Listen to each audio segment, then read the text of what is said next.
Hello guys! Gawa tayo ng merienda ng mga kids. Ilaga tayo ng 200 grams na sweet potato. Ayan, di ko malambot na siya.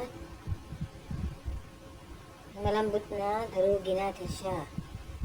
Pinong-pino.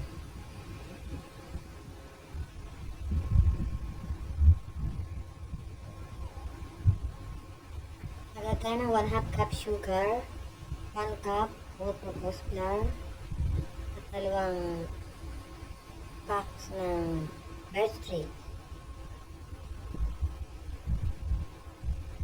Haluin ulit natin.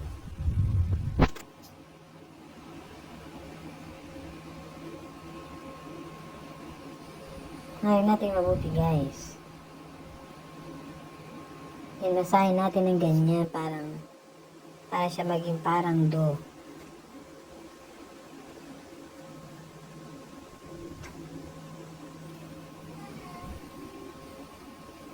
Inasahin natin mabuti guys. Magbira ng 1 egg sa isang bowl. Sa isang bowl ay maglagay tayo ng breadcrumbs. Kasi yan, bilog-bilog yan natin. Bali 1 teaspoon yung tatakak siya ng 1 teaspoon. Pwede yan guys, lagyan mo ng cheese or chocolate fillings. Mas masarap. Yung sa akin ay wala, hindi kasi ako nakabili ng panlagay na palaman. I-dip natin sa egg, then sa breadcrumbs.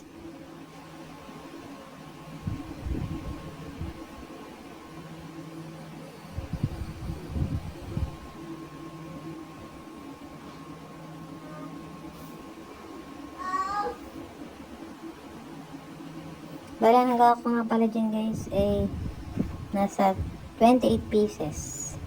Ayan, i-fry na natin siya. Mas maganda yan kung deep fry para pantay ang luto. Konti lang kasi mantika kaya hindi siya deep fry guys.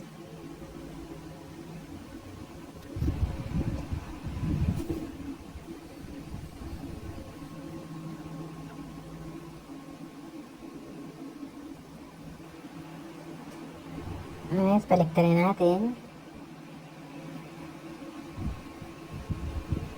Ayan siya, okay na siya. Yung finished product guys. Ayan ang aking mga kids. Thank you po.